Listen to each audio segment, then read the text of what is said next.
Septiembre, día 11 del año 2019 de la encarnación de nuestro Señor Jesucristo. Sin novedad en la posición, la silla del bienaventurado Pedro continúa vacante desde la muerte de su santidad Pío XII el 9 de octubre de 1958. San Paciente, arzobispo de León.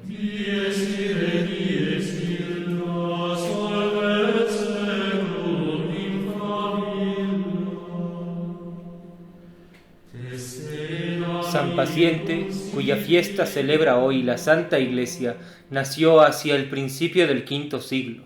Es probable que fue natural de León, como también su grande amigo, el célebre Sidonio Apolinar, ambos de familia distinguida por su calidad, pero mucho más por sus buenos procederes y por los opulentos bienes que poseía.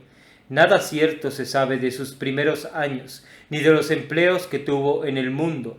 Solo es cierto que, siendo su familia una de las más considerables de la provincia, hacía largo tiempo que estaba condecorada con las primeras dignidades, por lo que prudentemente creemos que su educación sería muy correspondiente a su nacimiento y a la religión que profesaba. Las primeras noticias de su vida que nos comunica la historia representáronle incorporado en el clero como eclesiástico muy ejemplar y de los más sabios de su tiempo. Por la prueba más concluyente del mérito de nuestro santo es su elección para el gobierno de una iglesia tan grande, tan respetable por su antigüedad y por el gran número de hombres ilustres en doctrina y en santidad, que ha dado a la Iglesia de Dios aquella silla primarcial. Fue San Paciente, obispo de León, hacia el fin del pontificado de San Hilario Papa, o a principios del de San Simplicio, esto es, por los años de 467. Luego que San Paciente se vio colocado en la silla episcopal, se dedicó a adquirir todas las virtudes que el apóstol San Pablo consideraba necesarias a un obispo, y todas las poseyó en grado eminente. Correspondieron perfectamente a su alta dignidad, su piedad, su caridad y su celo. Su pastoral solicitud no reconocía otros límites que los de su diócesis, pero su dilatada caridad ninguno reconocía, y así fue esta virtud una parte de su carácter. Era su rico patrimonio el patrimonio de todos los necesitados, así como las rentas de su obispado eran las rentas de los pobres. Era su celo tan grande como su caridad, por lo que muy en breve mudó de semblante la diócesis de León. No había resistencia a las prácticas instrucciones del santo pastor, sostenidas con sus piadosas limosnas y con sus ejemplos. Hacia el año de 470 consagró como metropolitano a Juan, obispo de Chalons, asistiendo a esta sagrada ceremonia San Eufronio, obispo de Autun, y los demás sufragianos de aquella santa primada iglesia. San Sidonio Apolinar, diocesano suyo y después obispo de Clermont, nunca acierta a hablar de nuestro santo sin magníficos elogios, testificándonos no haberle faltado ninguna de las virtudes que forman los grandes y los santos prelados. Su gran caridad fue la admiración de todo el pueblo. Siguióse una cruel hambre a los estragos de los godos. Acababan de hacer en toda la Francia, particularmente en las provincias meridionales y en el Leonés. No se había conocido semejante desolación. Todo estaba cubierto a cadáveres o moribundos por la falta general de lo necesario para la vida. Movido vivamente nuestro santo de la pública calamidad, no perdonó a medio alguno para el alivio de tantos afligidos y miserables.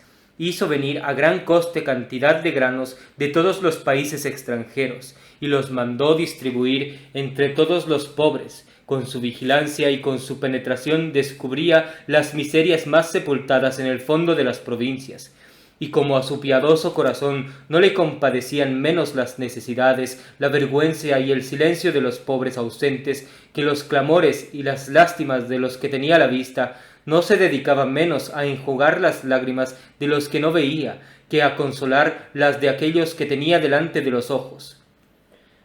Dispuso pocitos o paneras públicas en las orillas del río Saona y el Ródano, hasta las provincias más distantes, y por medio de esta heroica caridad salvó las ciudades de Arles, Orange, Viviers, Valencia y San Pablo en los tres castillos, Aviñón y Ries, que le veneraban como a otro segundo José, aclamándole al libertador de todas aquellas provincias. También experimentaron los efectos de su liberalidad la Auvernia y la Aquitania, de suerte que no se dudó en se multiplicaba el trigo en sus manos por un insigne y continuado milagro. No resplandecía menos en todas las demás acciones de su vida la sólida y la grande virtud de nuestro santo, siempre dulce, siempre afable, siempre liberal, con todo el mundo. Sólo era severo y riguroso consigo mismo. Para todos estaba abierto el palacio del santo prelado, a todos franqueaba su mesa servida con esplendidez. Y de aquí nació que, hallándose entonces la corte de León, al mismo tiempo que el rey Gondebaldo celebraba las comidas del arzobispo, la reina publicaba con admiración su sobriedad y sus ayunos. Con tan universal y tan generosa caridad se hacía inmediatamente dueño de los corazones de todos, procurando ganarlos para Dios, y apenas había quien se pudiese resistir a los piadosos artificios de su celo. En sus manos todo crecía y todo florecía en la casa del Señor. Sólo se disminuía visiblemente cada día el número de los herejes por su celo y por su aplicación a convertirlos con la milagrosa fuerza de sus sermones y con la virtud de sus ejemplos. Con su dulzura, con su afabilidad, con su modestia y con sus gratísimos modales, domesticó el genio feroz y cruel de Evarín, rey de los godos. Era arriano este príncipe y había llenado toda la Francia de la desolación y de carnicería. Supo nuestro santo ablandarle, suavizarle y ganarle tanto que le hizo mudar enteramente de conducta, lo que todos reputaron por milagro. Las rentas que sobraban del sustento de los pobres se destinaban a fundar nuevas iglesias o a reparar las antiguas. Frutos son de su magnificencia la mayor parte de las de León. Sobre todas, alaba Sidonio un magnífico templo que mandó a edificar nuestro santo, y se cree fuese el de San Justo o el de San Irineo, pero lo hace formar idea más cabal y concepto más elevado del extraordinario mérito y de la eminente virtud del santo prelado, es la célebre carta que Sidonio le escribió en nombre de los estados de Languedoc y de Auvernia. Ninguna cosa nos acerca más a la virtud de los bienaventurados en el cielo que la caridad con los pobres y con los miserables en la tierra. Preguntárasme, ¿a qué propósito viene esta proposición? A ti te la dirijo, gran prelado, tú, a quien no basta procurar el alivio a la pobreza que tienes delante, sino que vas a buscar hasta en las extremidades de las Galias a todos los infelices y necesitados. Tú eres el que socorres las necesidades sin dársete nada por conocerlas a las personas. No es menester que los pobres se presenten a tu puerta. Tú mismo los vas a buscar a los lugares más desconocidos. Extiéndese tu vigilancia pastoral hasta las provincias extrañas. Bástate saber que hay necesitados para no esperar a que lleguen a tus oídos sus clamores. Y si tanto bien haces a los extraños, ¿qué no harás todos los días con tus propias ovejas? Con tus piadosas limosnas destierras de tu ciudad la pobreza, y tu dulzura cada día añaden nuevas victorias a tu gran celo. El rey admira el gran número de pobres que sustentas, y la reina no acaba de ponderar tu abstinencia y tus ayunos. Paso en silencio los magníficos ornamentos con que has enriquecido la iglesia que tienes a tu cuidado. No se sabe cuál se ha de admirar más, o los templos que has edificado de nuevo, o a los que has reparado. No hay hereje que no se rinda a tu celo. Buena prueba son las conversaciones de los arrianos, las conversiones de los arrianos, de los focinianos. Algunas de estas grandes virtudes pueden serte comunes con otros santos prelados, pero tu caridad se puede decir que es sin ejemplo. Más países has salvado tú que han arruinado los godos. Tú solo llenaste las paneras por todo el curso de Saona y de Ródano. Cuántas ciudades, cuántos vastos países, cuántas provincias te reconocen por su libertador, por su pastor y por su padre. Y, como de otro José, se puede decir que tú solo salvaste el reino.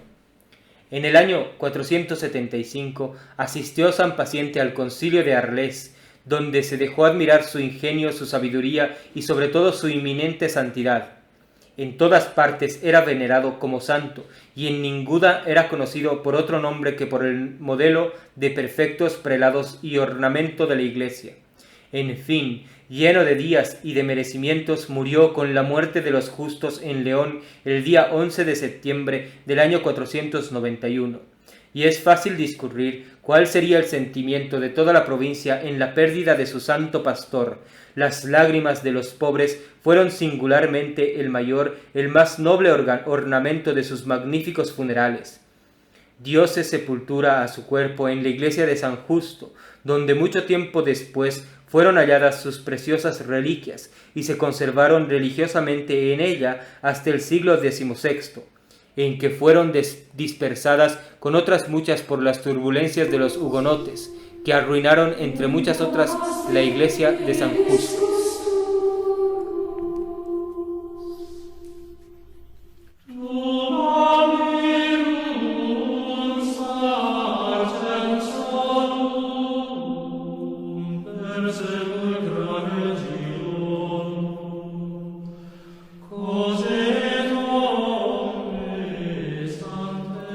San Proto y San Jacinto, mártires. Estos dos santos ocupan un lugar distinguido entre los cristianos que sellaron en Roma con su sangre la fe durante las persecuciones. Según su epitafio, que hace parte de las obras de San Dámaso, eran hermanos. Jacinto combatió el primero, mas Proto fue coronado antes que su hermano.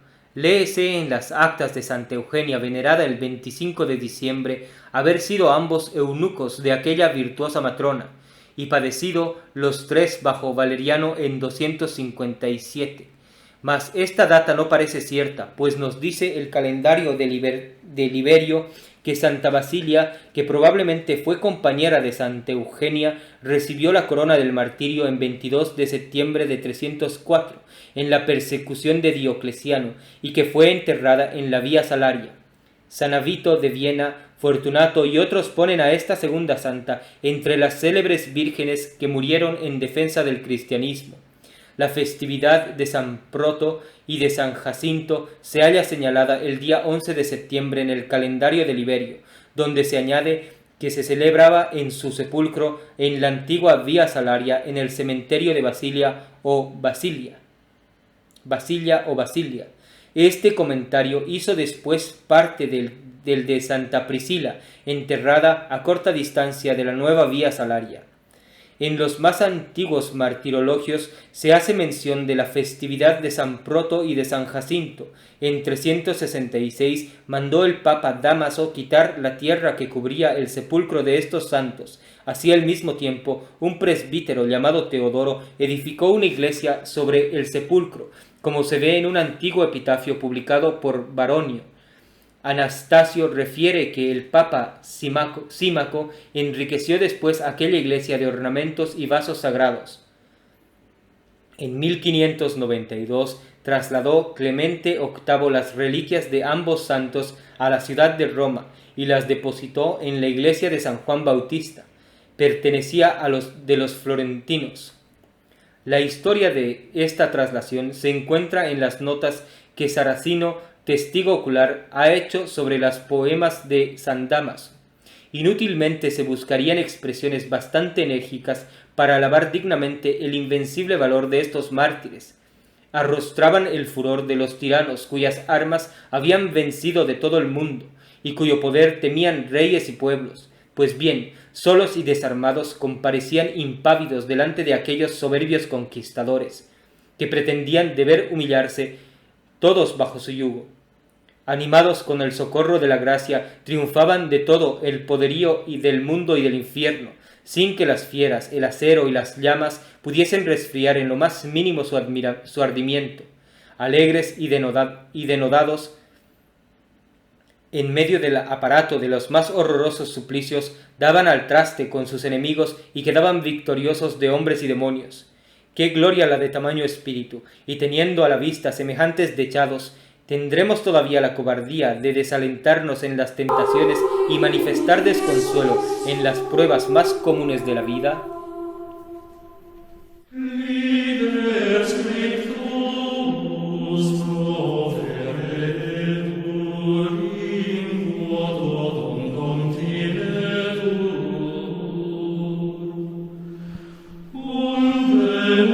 Martirologio romano.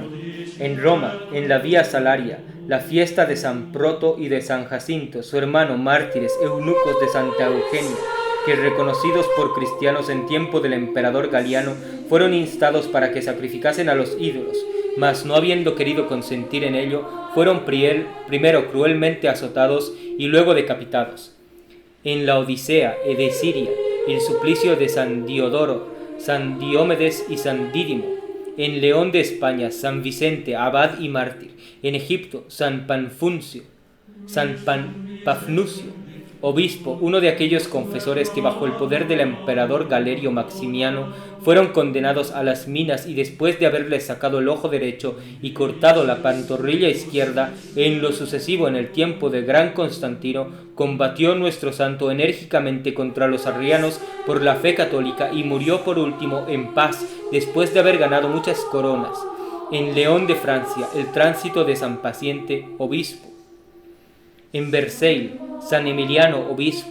En Alejandría, Santa Teodora, la cual, habiendo cometido un pecado de imprudencia, hizo penitencia toda su vida, quedando desconocida hasta la muerte bajo el hábito religioso y admirable por su paciencia y abstinencia. Entre Gres y el rico de Braille, en el Maine, San Almer confesor. Cerca de Sehuase, el mismo país, San Alneo, solitario. En Luxiao, San Adelfo, abad de Rimermont. En Toul, en Lorena, San Bodón, obispo. En el país de los abisinos, San Dégana, presbítero. En la diócesis de Constanza, en la orilla del Rin, San Materdón, monje, muerto por unos forajidos. En la isla Palmira, cerca de Potro Banere, el tránsito de San Venero, solitario. Cerca de Palma, en la diócesis de Melito, en Calabria, San Elías de Galata. En Singoli, en la marca de Ancona, Santa Esperanda, religiosa del orden de San Benito. La misa es en honor del santo y la oración la que sigue. Oye, Señor, las súplicas que te hacemos en la festividad de tu confesor y pontífice San Paciente, y pues te sirvió tan dignamente, líbranos de todos nuestros pecados en atención a sus merecimientos. Por nuestro Señor Jesucristo, tu Hijo, que vive y reina contigo en unidad del Espíritu Santo, Dios, por los siglos de los siglos. Amén.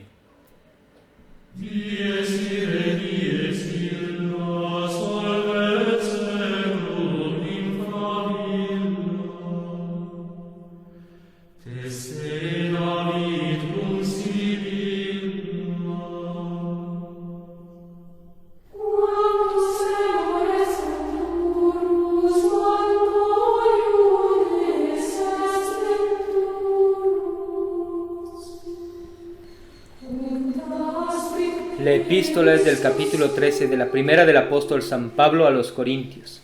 Hermanos, la caridad es paciente, es benigna, la caridad no tiene celos, no obra mal, no se ensorbece, no es ambiciosa, no busca su propio interés, no se irrita. Nota, después de haber hecho el apóstol la enumeración de los dones del Espíritu Santo, enseña a los corintios que no abusen de ellos en perjuicio de la caridad, que deben tener unos con otros. Muéstrales la excelencia de esta virtud y descubriendo sus principales efectos. Reflexiones. La caridad es paciente. Da principio el apóstol al retrato de la caridad y le concluye en dos rasgos, con efecto, a la paciencia en sufrir a nuestros hermanos, al cuidado en no darles a ellos que sufrir y a la atención de procurarles todo el bien que se pueda. Se reduce en el fondo toda la dulzura, todo el espíritu y casi todo el ejército de la caridad. Es cierta grandeza de alma, que tiene algo de heroísmo, saber sobrellevar el humor, el natural y hasta los mismos defectos de las personas con quienes vivimos. La paciencia con que se sufre a nuestros hermanos es muy superior a una virtud ordinaria. así como no hay mejor prueba de poca virtud que el poco sufrimiento. Ninguno deja de tener sus defectos que le sufren los demás, pues ¿por qué no sufriremos los suyos a los otros? El mejor elogio, el más noble retrato de una alma generosa, heroica y verdaderamente cristiana es aquella bondad siempre compasiva y siempre benéfica, que la inclina muchas veces a sentir más las miserias ajenas que las propias, no teniendo mayor gusto que aliviar a los desgraciados. Es señal de una bella alma compadecerse sinceramente de los afligidos, a diferencia de aquella maligna compasión que nace del orgullo, cuando algunas veces nos lastimamos de los trabajos de nuestros enemigos, dándoles a entender nuestra compasión precisamente para manifestarles nuestra superioridad o nuestra mejor fortuna. La verdadera compasión no consiste solo en ternuras exteriores ni en lágrimas inútiles, pide también socorros efectivos, y cuando la limosna se acompaña con la compasión es más estimable que la limosna misma. Es la caridad aquel único amor que se sabe juntar el juicio y la prudencia con el ardor y con la vivacidad. Todo otro amor es ciego cuando es ardiente y no reconoce otra guía que el capricho, la indiscreción, la temeridad y algunas veces la locura. Para amar al prójimo como se debe es menester sentir bajamente de sí mismo. El orgullo inspira desprecio de los demás, pues ¿cómo es posible amar a quien se desprecia ni despreciar a quien se ama? ¿Acaso es más dificultoso sufrir la emulación de las prendas sobresalientes de los sujetos con quienes se vive que llevar con paciencia sus defectos?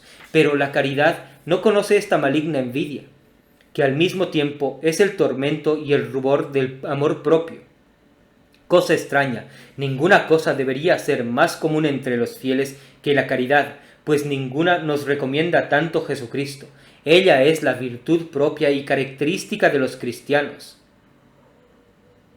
Con todo eso, es hoy entre ellos una virtud harto rara la caridad. Según eso, ¿tendrá hoy Jesucristo muchos discípulos verdaderos?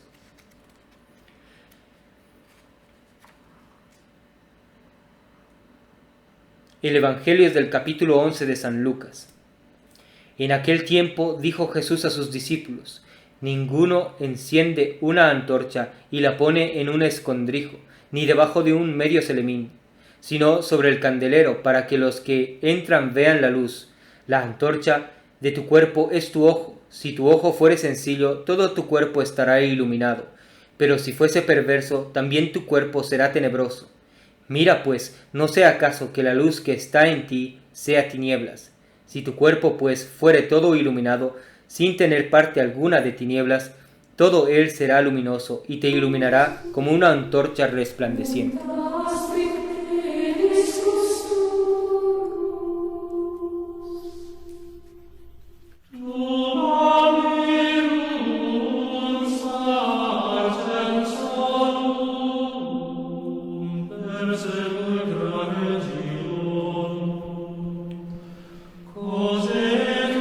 Meditación de la caridad cristiana. Punto primero. Considera de qué importancia es el primer mandamiento de la ley. Amarás a tu Señor Dios de todo tu corazón y con toda tu alma. Pues el segundo, que manda amar al prójimo como a sí mismo, es semejante al primero. Ellos son dos mandamientos, mas por decirlo así, casi es una sola cosa la que mandan ambos. Pues el amor con que recíprocamente se aman los cristianos se puede decir que es una misma virtud y un mismo amor que aquel con que el mismo Dios quiere ser amado. Ora amemos a Dios, ora amemos a nuestros hermanos. Por esta cristiana caridad siempre es una misma cosa la que amamos, porque amamos a Dios en nuestros hermanos y amamos a nuestros hermanos por Dios. Cuánta es la bondad de Dios en haber unido tan estrechamente estos dos preceptos. Este es mi mandamiento, dice el Salvador, que os améis unos a otros como yo os amo. Este es el mandamiento de vuestro divino Maestro, dice San Juan. Si lo observamos, observamos toda la ley. La señal por donde se conocerá que sois mis discípulos, dice el Hijo de Dios, será si os amareis unos a otros. Oh, qué motivo tan excelente para obligarnos a amar a nuestros hermanos. ¿Será menester por ventura proponernos otro? Este es el precepto favorecido de Jesucristo. Esta es la señal donde han de ser conocidos sus discípulos. Esto es lo más grato, lo más aceptable a Jesucristo que podemos hacer. Grande error es imaginar que se ama a Dios cuando no se ama al prójimo. En vano nos lisonjearíamos de amar a Dios si hubiera en el mundo una sola persona a quien no amásemos como a nosotros mismos. Es devoción falsa, es imaginario amor de Dios cuando hay en el corazón la menor emulación, el menor encono, la más mínima aversión. Pues ¿cuál será la suerte de los que retienen injustamente el bien ajeno y de los que se complacen en designar la reputación de sus hermanos?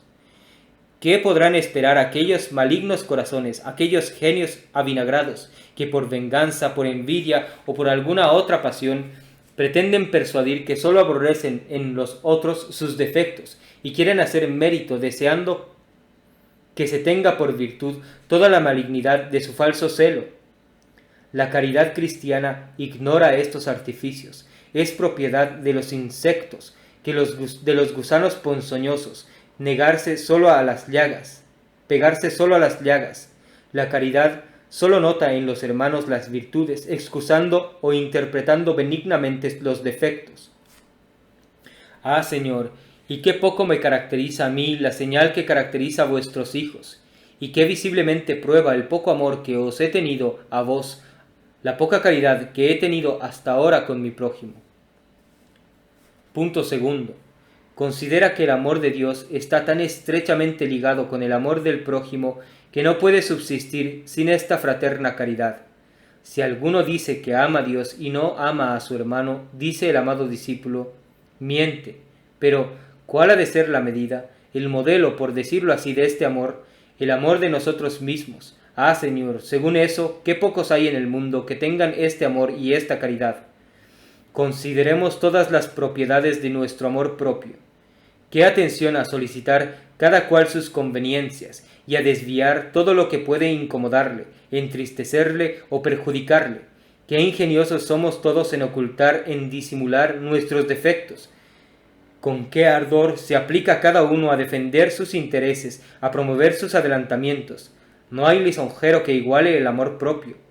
Excusa nuestras más groseras imperfecciones y aprueba todo lo que nos lisonjea. ¿Conocerás por estos rasgos el amor que tienes de a tus hermanos? ¿Te portas con ellos con el mismo afecto, con la misma sensibilidad, con la misma blandura y con la misma indulgencia? Esas negras enviduelas, esa desdeñosa frialdad, esas malignas interpretaciones, esos despiadados juicios, esas mordaces censuras, esa dureza y ese seducimiento son pruebas de que amamos al prójimo como a nosotros mismos. Pero en medio de esto, este es uno de los puntos esenciales de la religión. Esta es como la base de toda la moral cristiana. Por esta señal se conocen los discípulos de Cristo. Este es el precepto especial y el distintivo del Salvador. No guardarle es estar en desgracia suya.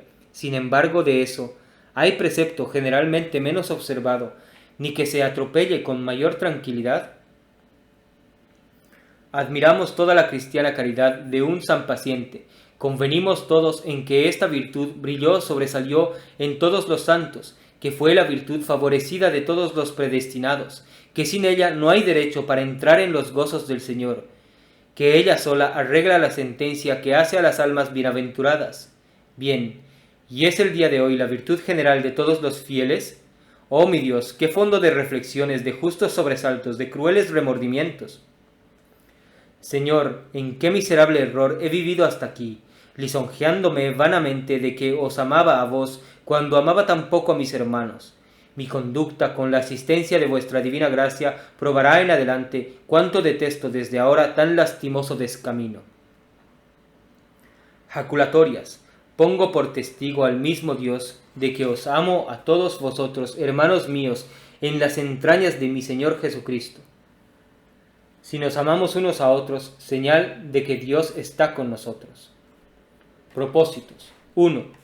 Muy de temer es que la falta de caridad haga inútiles y aún execrables a los ojos de Dios muchos ayunos, muchas oraciones, muchas penitencias y muchos trabajos padecidos, al parecer, por el amor de Jesucristo, pero que se quedaron estériles y secos por hacerles faltando el riego de la caridad cristiana.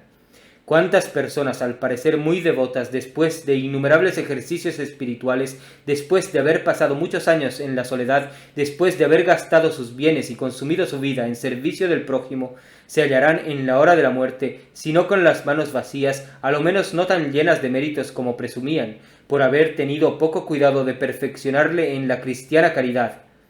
¿De qué sirve extenuar el cuerpo con penitencias, atormentarse a sí mismo con tanta crueldad como los tiranos atormentaron a los santos mártires, si no se pueden llevar en paciencia las imperfecciones, ni aun las perfecciones de nuestros hermanos? Llevo todos mis trabajos con invencible constancia. No hay persecución tan grande que haga titubear mi firmeza. Estoy lleno de gozo en medio de las adversidades. Pero me aflige la prosperidad ajena, me causan sentimiento los felices progresos de mi prójimo, pues nada soy. Toda mi aparente virtud, toda mi postiza paciencia es como nada. Tengo especial gusto en hacer con los pobres los más humildes oficios. Me humillo y me desprecio a mí mismo sin que me cueste trabajo, pero siento no sé qué secreta complacencia de ver humillados a los otros. Todas estas exterioridades son engañosos, todo es falsa apariencia de virtud, todo es hipocresía. Nunca midas tu virtud sino por la regla de la caridad. Desde este mismo punto has de tomar una firme resolución de sobresalir mediante la divina gracia en el ejercicio de la caridad cristiana. Esto es, no sólo de visitar, asistir y honrar a los pobres como hermanos tuyos, sino de usar en adelante con todo el mundo de unos modales dulces, gratos, atentos y cortesanos. Destierra de ti, desde luego, esos modales altaneros, esos términos injuriosos, esas voces desentonadas y esos desdenes despreciativos, duros y picantes. Trata de ser sumamente delicado en todo lo que interesa a la estimación, al honor y a la reputación ajena. Excusa siempre los defectos del prójimo, compadécete de sus desgracias, alégrate de sus prosperidades, ten con todo el mundo una caridad benéfica, constante y universal. En fin, sea tu amor propio, por decirlo así, la regla de tu caridad, amando al prójimo como a ti mismo. 2. Sea siempre uno de los principales puntos de tu examen este precepto tan preciso de la caridad, acordándote del extraordinario celo y de la inmensa caridad de San Paciente. Pide al santo que te alcance de Dios esta virtud tan importante. Fue su carácter la caridad pura, infatigable, benéfica y universal. Pídesela al Señor por intercesión del santo. Que el testimonio de esta santa vida sirva de alimento para todo cristiano, que haciendo uso de razón considere que el celo con que se debe defender la verdadera fe católica no es negociable, que debe ser capaz de llevarnos a la misma muerte y lograr la corona del martirio de ser necesario, antes que abrazar cualquier filosofía falsa, naturalista, racionalista o materialista que conducen indefectiblemente al indiferentismo religioso y al falso ecumenismo. Banderas y estandartes de la falsa iglesia de los últimos tiempos con sede en el Vaticano. ¡Viva María Santísima! ¡Viva Cristo Rey!